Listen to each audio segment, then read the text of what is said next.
ver saída.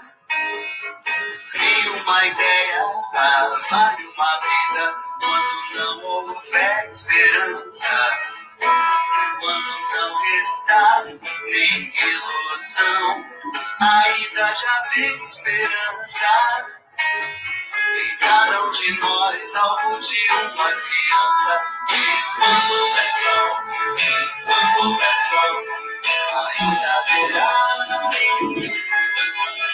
Enquanto houver sol, enquanto houver sol.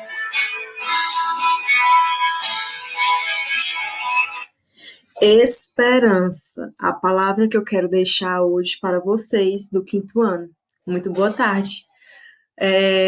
Diante desse cenário tão difícil que nós estamos vivendo, a palavra que nós devemos usar é esperança. Esperança que amanhã seja um dia melhor e que tudo isso acabe o mais rápido possível, né, para que a gente possa retornar nossas vidas de maneira normal, certo? Então, essa é a palavra que eu quero deixar aqui para vocês e vamos dar início à nossa, né, aula de hoje, tá certo? Nossa aula de hoje, ela tem como objetivo aí as correções de atividades, tá certo? Eu espero que vocês estejam aí com o material, certo? O livro, para que a gente possa corrigir a página 66, 67, 69, 70 e 71, e ainda a página 74, 75 e 76, tá? Eu trouxe para vocês também alguns vídeos, né, que a gente possa ver aí com relação ao conteúdo que nós estamos vendo, que é sobre vegetação. Vamos lá. Esse primeiro vídeo, ele fala um pouquinho sobre, né, biodiversidade, né? A biodiversidade que afeta aí o nosso Brasil, tá bom? Então, deixa eu baixar aqui o áudio para que fique tudo certo. Vamos lá. Deixa eu dar o play aqui. Você sabia que o Brasil abriga a maior biodiversidade do planeta? Cerca de 20% da biodiversidade do mundo encontra-se no país, devido à nossa extensão territorial e ecossistemas variados. Um dos grandes aliados da conservação ambiental é o setor florestal, que planta árvores para a fabricação de diversos produtos, como papéis, móveis, cosméticos, medicamentos e geração de energia, evitando o desmatamento de áreas naturais. Estas árvores são plantadas em áreas degradadas ou anteriormente ocupadas por outros usos do solo. Elas são cultivadas e integradas às florestas naturais em forma de mosaico, para que possam protegê-las formando corredores ecológicos que contribuem para a conservação da biodiversidade. Dessa forma, as florestas plantadas também proporcionam recuperação do ambiente, ajudando a regular o fluxo hídrico e estoque de carbono, reduzindo os impactos no solo. A área ocupada pelo setor florestal, tanto pelos plantios quanto para fins de conservação, representa menos de 2% do território nacional. E ainda assim, essa pequena extensão possui índices positivos de biodiversidade. Por exemplo, das espécies ameaçadas de extinção, 38% dos mamíferos e 41% das aves são encontradas nessas áreas. Somente no ano de 2016, 50 mil hectares de áreas previamente degradadas por outros usos tiveram o seu processo de recuperação iniciado pelo setor florestal, o equivalente a cerca de 140 campos de futebol por dia. A conservação e a melhoria da biodiversidade são indicadores fundamentais para que as empresas do setor sejam certificadas por sistemas reconhecidos internacionalmente, o que indica práticas responsáveis de manejo florestal. Assim, o consumidor, ao escolher produtos oriundos de florestas plantadas e certificadas, também contribui para o meio ambiente e melhoria da biodiversidade. E para que esse compromisso se estenda às comunidades, as empresas do setor também promovem programas de educação ambiental e engajamento em ações de manejo e monitoramento da fauna e da flora, a fim de conscientizar a população da importância da biodiversidade. Afinal, conservar nossa riqueza ambiental é um trabalho de todos, e quanto mais aliados tivermos nessa causa, melhor será o futuro do nosso planeta. Então aí, meninos, a gente traz um vídeo, né, que fala sobre a biodiversidade e a importância da gente proteger essa biodiversidade, certo? Que a gente vai proteger não somente, né, os animais e nem o vegetal, mas também, né, favorecer a melhoria do solo, né? A gente viu aí que os vegetais, eles são aí fundamentais para a gente ter um solo fértil, por exemplo, né? E aí, esse conteúdo, esse vídeo traz exatamente o que a gente falou no começo da nossa aula semana passada, sobre biodiversidade, né? Sobre a riqueza que o nosso país tem. E aí falou bem que nós temos aí uma biodiversidade muito alta, tá certo? Então, vamos lá para a página 66 e página 67, onde nós vamos corrigir a atividade. Pesquisadores fizeram uma investigação para entender como a perda da cobertura vegetal afeta a biodiversidade na Mata Atlântica. Para isso, eles compararam diversas áreas que tinham quantidades diferentes de vegetal original. Em cada uma, contaram o número de 5 diferentes espécies de mamíferos, aves e anfíbios. Os gráficos seguintes mostram os seguintes resultados. Então, vamos lá, eles fizeram esse estudo lá na Mata Atlântica, né? E aí ele traz esses 6 gráficos aí para a gente, né? E aí o que a gente entende nesse gráfico? Nessa região verdinha do gráfico, quer dizer mata nativa. A mata nativa nada mais é do que a mata original, certo? Ninguém nunca mexeu nessa mata, original daquele local. Aqui está em amarelinho, um pouquinho amarelo, é o cultivo ou pastagem, ou seja, é utilizada para a agricultura e também para o pasto de animais. E, né, aí esses números que estão nessa bolinha azul é a quantidade de espécies que são encontradas, certo, nesse ambiente. Observando esse gráfico, a gente pode observar que quanto maior for a quantidade de mata nativa, mais espécies eu vou ter. Olhem lá o gráfico número 6 e vejam que de mata nativa só tem 10%. E eu só encontro 4 espécies. No gráfico 5, a gente tem lá uma mata nativa de 20%, e eu encontro 13 espécies. Na área 4, eu tenho aí a mata nativa de 30%, e eu tenho 22 espécies. Na área 3, a mata nativa representa 40%, e eu tenho 25 espécies. Na área 4, eu tenho 50%, na área 2, desculpa, eu tenho 50% de vegetação nativa e a outra parte para cultivo ou pastagem.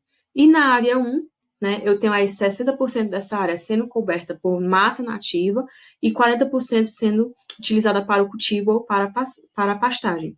E observem, né, o número de espécies ele vai caindo à medida que a área de mata nativa ela também vai diminuindo. Então, observem que a diferença da área 1 para a área 4, né? A quantidade de espécies é muito grande, a diferença. Então, vamos lá para as perguntas. De acordo com as informações apresentadas nos gráficos anteriores, responda o que se pede. 1. Qual é a porcentagem de mata nativa na área 3? Vamos voltar lá. Lá na área 3, a porcentagem de área nativa, né, de mata nativa, era de 40%. Então, nossa resposta aí é 40%. Questão 2. Qual é a porcentagem de cultivo ou pastagem da área 6? Lá na área 6, se a gente for voltar, o cultivo e pastagem, ele toma aí cerca de 90% dessa área. Então, lá na questão número 2, eu tenho aí 90% dessa área utilizada para o cultivo ou pastagem. Quantas espécies foram encontradas na área com maior quantidade de mata nativa e na área com menor quantidade de vegetação natural? Então, vamos ver lá. No gráfico mostra, né, que a área com maior quantidade de mata nativa, nós tivemos 29 espécies. Então, quanto maior a quantidade de mata, né, original, mais espécie eu vou ter. E a menor quantidade de espécie foi encontrada na área 4, ou encontrada apenas 4 espécies, desculpa. Né? Então, a diferença aí seria o quê? De 25 espécies a mais, tá? Quarta questão. Que conclusão você pode ser retirada pela análise dos gráficos? Então, vamos lá. Quanto menor for a área de mata nativa, menor será a diversidade de espécies. Percebam lá no gráfico 1, vamos voltar aqui um pouquinho. Lá no gráfico 1, observem aí, certo? Que eu tenho 60% de mata nativa e tenho 29 número de espécies. Lá na área 6, eu tenho 90% de área de pastagem e cultivo, né, que é plantação, e eu tenho somente 4 espécies. Então, a gente pode perceber que à medida que a área nativa, a mata nativa, ela vai diminuindo, o número de espécies também vai diminuindo, ou seja, vai acabando aí a diversidade dos animais e seres vivos, né? Então, aí, quanto menor a área de mata nativa, menor será a diversidade de espécies. Quinta questão. O gráfico são recursos muito importantes para a pesquisa biológica. Observe o gráfico a seguir, que apresenta o número de espécies nas áreas de 1 a 6. Que tal colocar algumas informações nele? Vamos ver o passo a passo. Então, ele dá esse gráfico e dá o passo a passo a seguir. Marque no gráfico o número de espécies nas áreas 10%, 20% e 30% de cobertura vegetal. Depois, ligue os pontos, certo? E depois escrever o que o gráfico da linha nos mostra. Então, vamos lá. Eu tenho aí, ele já dá a área 1, 2 e 3, certo? No livro de vocês, ele já dá esse gráfico. Depois, ele pede aí para a gente fazer pontos nas áreas de 10%, certo? 10% está aqui, ó, que é a área 6, 10%. Depois, 20%, tá aqui o 20%, certo? Ele encontra mais ou menos aí, né, cerca de aí poucas espécies. E na área 4, marcar aí o equivalente a 30%. E ligar os pontos, né? E ligando esses pontos nesse gráfico, a gente percebe que a gente tem uma curva que está declinando, ou seja, está caindo. Na área 1, eu tenho 60% de mata nativa, observem aqui a setinha que eu estou mostrando. 60% de área nativa e tenho aí mais ou menos 39 número de espécies. Na área 2, eu tenho aí cerca de 50% de área nativa, mata nativa, e tenho aí cerca de 27, certo? Espécies. Na área 3, eu tenho 40% de mata nativa e cerca de 25. Reparem que está bem na linhazinha do 25 ponto. Na área 4, eu tenho 30% de mata nativa e cerca de 22 espécies. Seria mais ou menos aqui também. E ele faz o mesmo com as duas outras áreas. Então, a nossa curva ela tem que ficar desse jeito, desse modelo, tá certo? E aí, o que essa curva nos mostra? O que o gráfico e a linha mostram? O número de espécies é cada vez menor à medida que diminui a proporção da floresta conservada. Então, a gente já havia falado antes que à medida que essa mata diminui, também vai diminuir a diversidade de plantas e animais, tá certo? Vamos continuar. Lá na página 69, tá? Ele traz para a gente aí no livro, para vocês, que a gente comentou também nas aulas passadas, um texto que fala sobre as principais ameaças, né, de desastres ecológicos. E aí ele pede, de acordo com o texto, indique as consequências do desmatamento na Mata Atlântica. Lá na Mata Atlântica, certo? Nós temos o que como consequência? A destruição da vegetação, o desmatamento, né, que coloca, né, animais e vegetação em risco de extinção, tá certo? Então, o desmatamento da Amazônia, da Mata Atlântica, tem aí destruição da vegetação e também desmatamento coloca animais aí em risco de extinção, porque os animais se alimentam daqueles vegetais, eles moram, né? Então, se acabar, eles também vão acabar entrando aí em extinção. Na floresta amazônica, poderá transformar a floresta em um grande deserto.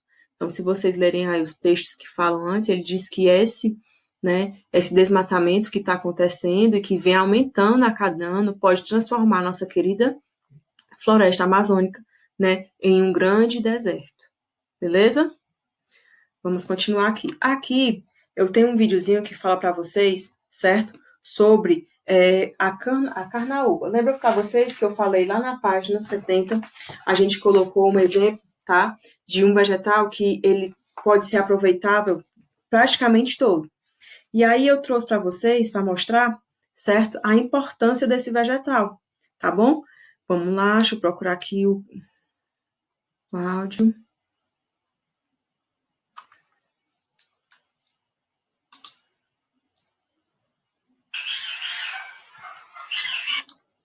Opa, vamos voltar aqui um pouquinho.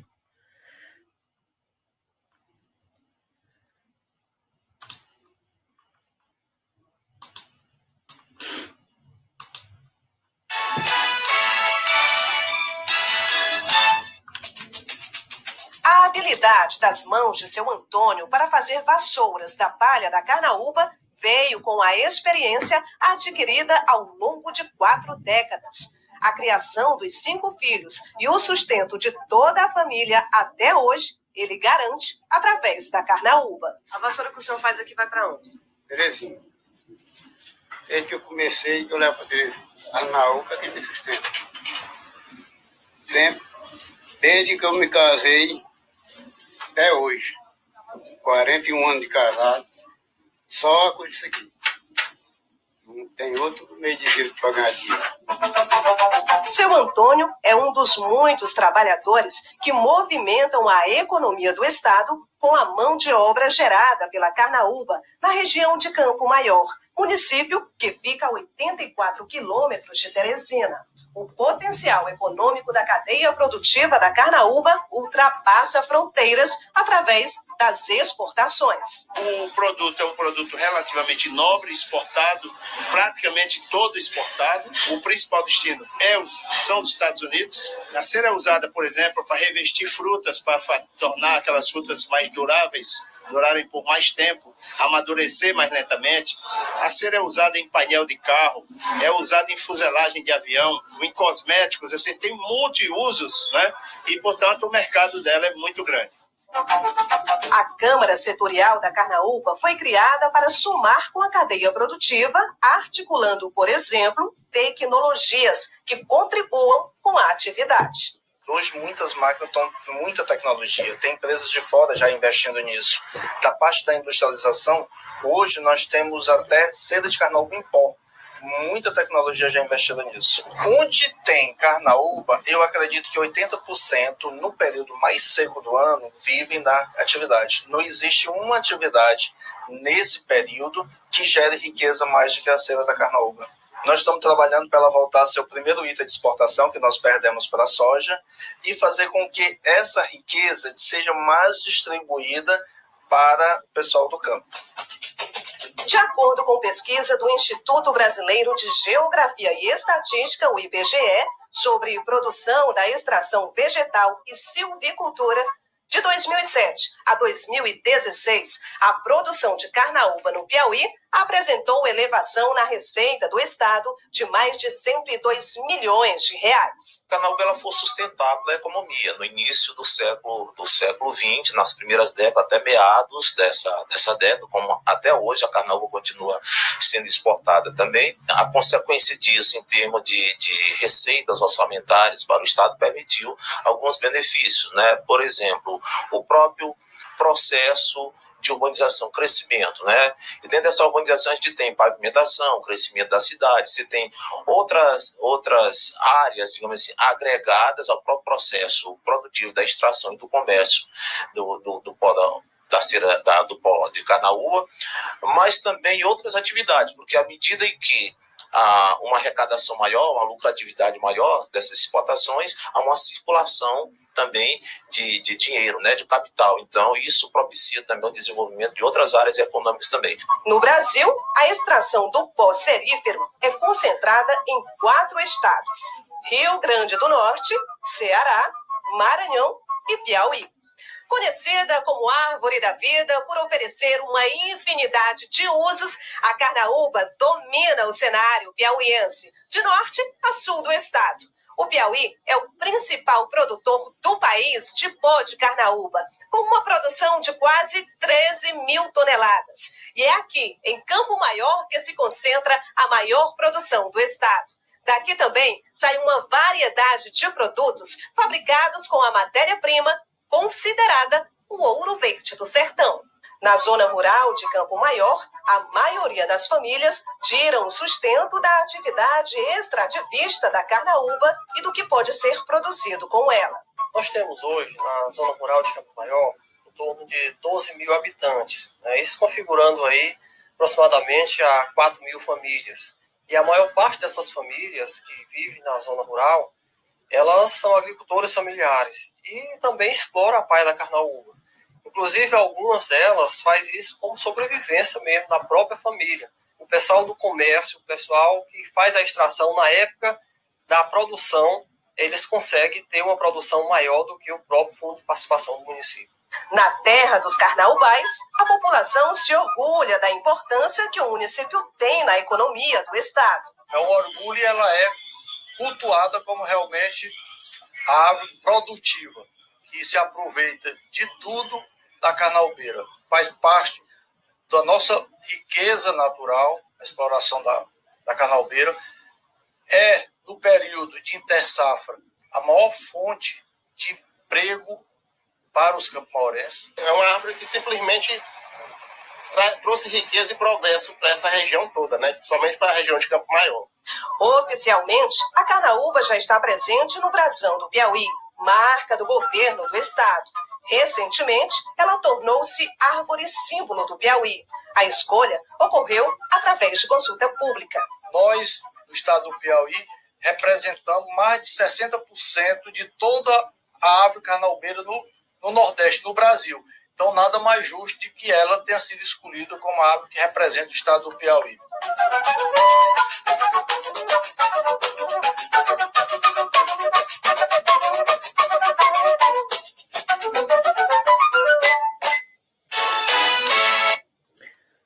Então, aí, meninos, a gente consegue ver, né, a importância desse bem, dessa palmeira de carnaúba, né, a importância que ela tem tanto para a economia, como também, né, para o que ela produz. Vocês viram aí que praticamente tudo dela é aproveitável, né, fazer cera, fazer a madeira para construção, né, a palha para artefatos como chapéu, né, chapéu de palha, vassouras e entre outros. E aí vocês viram a importância, né, da carnaúba para a economia do país, não só do país, como para o estado do Piauí, né? Então, essa é a importância dessa carnaúba, que a gente acha muitas vezes que não serve para nada, né?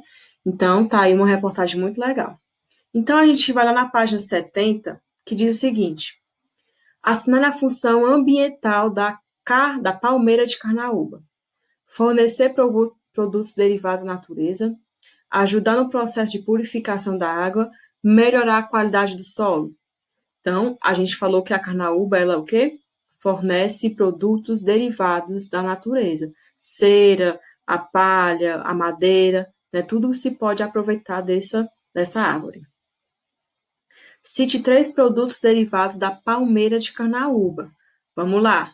Cera, a cera que pode ser utilizada para limpeza de pisos, automóveis, tintas, vernizes, marcenaria, né, produção de cadeira, mesa, né, guarda-roupa, entre outros, produção de medicamentos, né, produzir medicamentos através dessa palmeira, cosmético e também alimento, tá certo? Então, aí são alguns produtos que podem vir aí derivados dessa palmeira de carnaúba. Na sua cidade, há alguma espécie de vegetal típico utilizado para a função como a da carnaubeira ou carnaúba? Qual o nome da planta e qual a função dela? Nós não temos aqui na nossa cidade uma planta, né, um vegetal que tem as mesmas propriedades, né, que tudo pode se aproveitar quanto a palmeira de carnaúba, certo? Aqui eu trouxe para vocês, tá, mostrando o que acontece naquele experimento, tá, que é da página 71, que é justamente mostrando a importância do solo, da vegetação para o solo. Primeiro aí nós temos, tá, o exemplo onde ele está colocando água, certo? Em um ambiente, né, em um solo que é coberto por vegetais, né? E aí tira qual é a importância. Vocês vão perceber que a água que vai cair desse solo é uma água mais filtrada, uma água mais limpa, onde o solo ele não é erodido, ou seja, não ocorre a erosão do solo, né? Observem aí, ó, nesse exato momento, a água que cai desse solo, tá, é uma água mais limpa, com poucos resíduos, ou seja, pouca quantidade de solo, ou quase nenhuma. Por quê? Porque o solo ele está sendo protegido pelos vegetais, tá bom? Lá no outro vídeo, ele vai mostrar agora o solo a água sendo colocada no solo que está parcialmente recoberta, né, por restos de folha, né, restos de madeira que estão ali naquele ambiente. E essa água que vai cair, tá, ela vai, esses resíduos vão proteger um pouco o solo, mas não tanto quanto a vegetação, tá? E aí a água que vai escoar é uma água que ainda já tem um pouco de sedimentos, né? O solo ele já é um pouco erodido, ou seja, já tem um pouco de desgaste desse solo, tá certo? Então, observem aí que a água que cai, ela vai cair com um pouco de resíduo, tá? Um pouco de solo ainda nesse ambiente. E nós temos também, tá? O terceiro vídeo que mostra, né? A água caindo no solo totalmente descoberto de vegetação. Então, aí a gente percebe o quê? Que esse solo, ele é muito mais fácil de sofrer o processo de erosão. Estão vendo aí que o solo, ele tá o quê? Ele está sendo desgastado. E esse solo também, ele vai passar pelo processo de assoreamento. O que é esse assoreamento? Ó, tá vendo aí a água derramando muito resíduo, levando os resíduos, né, de solo. Então, esse assoreamento é quando esse solo é desgastado, e esses resíduos, quando recebem alguns impactos, como a chuva ou o vento, eles são levados para os fundos do rio. Beleza? Vamos lá na página 74. A seguir, serão apresentados 2 casos reais de consequência de alterações na cobertura vegetal. Observe com atenção cada uma das imagens e organize as informações. Então, nesse primeiro caso, aí nós temos um campo de cultivo. Observem aí que nós quase não temos cobertura vegetal, certo? E o solo ele já está no processo de erosão, né? Ou seja, ou do vento, a partir da chuva, o solo já está sendo levado, já está sendo erodido. Vamos lá. A fotografia anterior foi tirada após a passagem da chuva em uma área preparada para o cultivo. Enumere as afirmações a seguir de acordo com uma ordem que elas aconteceram, no caso 1. Então, o primeiro que aconteceu aí foi o quê? Para preparar o solo para o cultivo, a cobertura vegetal original, né, as florestas, e o resto de vegetação do uso anterior foram removidos. Então, o que tinha de vegetação ali, eles tiraram para preparar esse solo para que ele pudesse ser utilizado para a plantação. Depois disso, tá, o solo é preparado para o cultivo e quase não restou nenhuma cobertura vegetal. Observem aí no livro de vocês que bem no cantinho nós temos, né, pouca vegetação, né, de grande porte, tá certo? 3. Ao atingir o solo, a água da chuva carregou parte da terra. Observem também aí no livro de vocês que nós temos aqui, ó, o solo já bem erodido, certo? Já está sendo levado pela água da chuva. 4. A terra levada pela água deixou algumas áreas do solo com rachaduras e outras com acúmulo de sedimentos. Então, vocês podem observar, né, que nós temos áreas que estão, né, já rachadas, e quando choveu nesse local, alguns sedimentos já foram levados, tá bom? E, por último, o solo também perdeu nutrientes, que foi levado pela terra deslocada e pela água que escorre na superfície. Então, aí, nós temos, né, o que acontece no processo de erosão desse solo, né? Então, nós temos a sequência 4, 2, 1, 3 e 5, certo? Vamos lá. No experimento realizado com a garrafa, que tem maior semelhança com o solo, preparado para o cultivo, é a amostra número 3. Então, o solo que está preparado para o cultivo, tá? Aí, segundo o experimento que a gente mostrou antes, que a gente não fez no vídeo, não está na garrafa, está em uma espécie de vasilhas, né? O solo que vai estar preparado aí para o cultivo é justamente lá o solo 3. O fenômeno que ocorreu no caso de um campo de cultivo é chamado de erosão. O experimento mostrou que as consequências desse fenômeno para o campo, junto com o seu colega, levanta hipóteses sobre o que ocorreu nas cidades. Então, vamos lá. Nas cidades, a erosão pode levar ao desmoronamento em áreas inclinadas e rachadura nas vias de circulação. Gente, se nós temos morros, encostas, e esse solo ele é desmatado, ele tem uma grande chance de desmoronar, porque a cobertura vegetal dá uma resistência a esse solo. Se não tem vegetação, o solo fica frágil. Então, se vem chuva, o solo fica encharcado, e aí ele tende a desmoronar. Então, o que vai acontecer, certo, nessa erosão aí nas grandes cidades é justamente isso, né? Causar desmoronamento em áreas inclinadas e rachaduras, né? E aí pode atingir toda a população daquela área. Aqui eu vou mostrar para vocês, tá? Um vídeo que mostra falando um pouquinho sobre o assoreamento, tá bom? Deixa eu dar aqui o...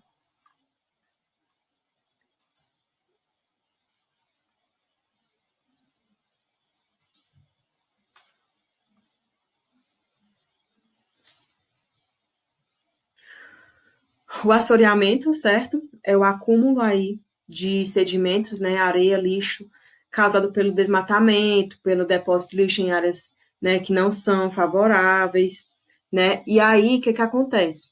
Depois que esse assoreamento é causado pelo desmatamento, depósito de lixo, entre outros, essas áreas que são desmatadas, ao sofrerem alguns fatores, como a chuva ou o vento, acabam sendo né, levadas, né, acaba ocorrendo escoamento dessas áreas, e essa água vai acabar nos rios. E aí esse rio pode ficar extinto, certo? E aí pode também mudar o curso do rio. Então, aí esse processo de assoreamento nada mais tá bom? Deixa eu colocar aqui para vocês de novo, bem rapidinho. Quando ocorre o desmatamento, certo? Dessas áreas, né? E aí o que acontece? É o desmatamento, né? O acúmulo de lixo, né? Materiais que são levados aí para esses locais, e aí esse solo fica completamente desprotegido. E quando acontece algum fator, como o vento, né? O próprio homem e os fatores como a chuva, o que acontece? Eles vão acabar levando esse solo para o fundo dos rios. Observe na imagem, o solo vai agora para o fundo do rio. E esse solo, quando ele, né, sofre esse deslocamento, pode acontecer a extinção do rio, como eu já falei, e também, né, mudar o curso do rio, tá certo?